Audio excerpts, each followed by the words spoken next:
कि आप हर चीज का रील बनाते हो, रील इसमें भी दिखा देते कि सूर्या भाग रहा है। आप जो आरोप लगा रहे कि भाग रहा था, भागने पे ना इनकाउंटर होता है, तब भी आप दिखा देते।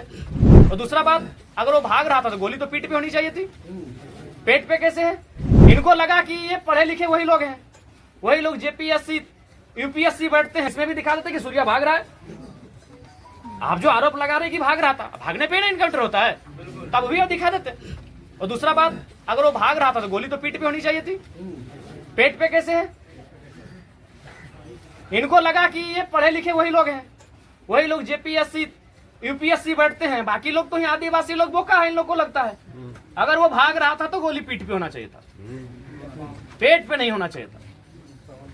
तो बिल्कुल मैं डीएसपी महोदय से सवाल करूंगा और बिल्कुल ये सीबीआई जांच का प्रश्न बनता है कि गोली पेट पे कैसे लगा। दूसरा बात, जला में देखा जो डीएसपी साहब थे वो शायद वही रील वाले डीएसपी साहब है ना।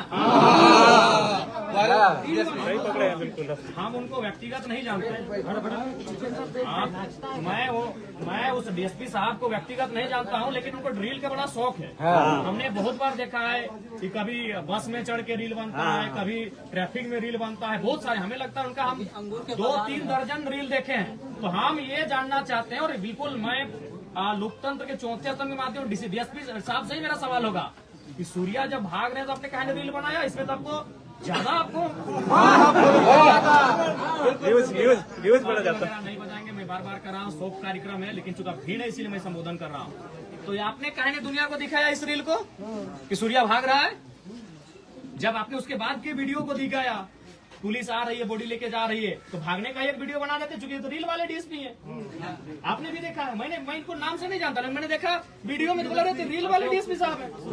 जो भी हमको नाम से उनसे कोई हमारी शत्रुता भी नहीं है, जो भी अपने पढ़ाई के दम पर आए हैं उनका हम सम्मान करते हैं कि वो डीएसपी है। लेकिन सवाल है, मैं उनका सम्मान करता हूँ कि वो डीएसपी है, पढ़ लिख के वहां तक आए हैं। लेकिन सवाल ये है कि आप हर चीज का रील बनाते हो, रील इसमें भी दिखा देते कि सूर्या भाग रहा है।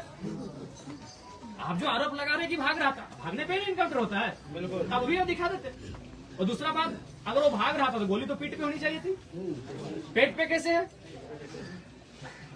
इनको लगा कि ये पढ़े लिखे वही लोग हैं, वही लोग जेपीएससी यूपीएससी बैठते हैं, बाकी लोग तो यहाँ आदिवासी लोग बोका है, इन लोग को लगता है।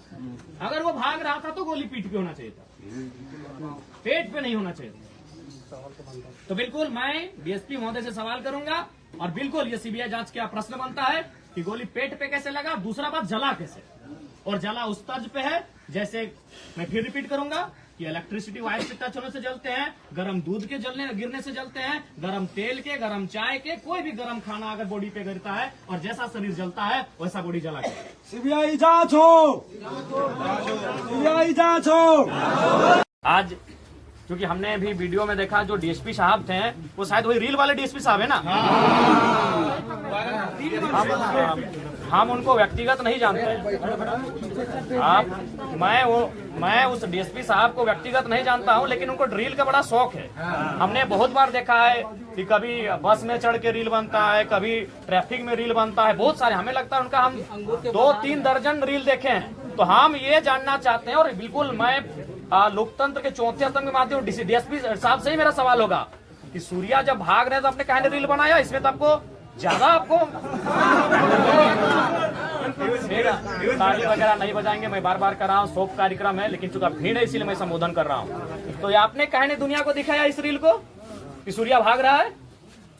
जब आपने उसके बाद के वीडियो को दिखाया, पुलिस आ रही है, बॉडी लेके जा रही है, तो भागने का एक वीडियो बना देते, चूंकि तो रील वाले डीएसपी है। आपने भी देखा है, मैं इनको नाम से नहीं जानता, लेकिन मैंने देखा वीडियो में बोला रहते रील वाले डीएसपी साहब हैं। जो भी हम उनको नाम से उनसे कोई हमारी शत्रुता भी नहीं है, जो भी अपने पढ़ाई के दम पर आए हैं उनका हम सम्मान करते हैं कि वो डीएसपी है। लेकिन मैं पुनः आपके माध्यम से पूरे राज्यवासियों को स्पष्ट कह दूं, मानते हैं अगर संवैधानिक रूप से कहें, कानूनी रूप से कहें, तो चाहे माइंस रहे चाहे खनन रहे, अगर वहाँ किसी प्रकार से अवरोध उत्पन्न होता है तो निसंदेह आप कानून के शिकंजे में, दायरे में आते हैं। लेकिन आज जो परिस्थिति इस राज्य की है, इस देश की है, मैं स्पष्ट कहना चाहूंगा, सूर्या हांसदा ऐसी परिस्थितियों में वो अपराधी नहीं, आप उनको बागी कह सकते हैं।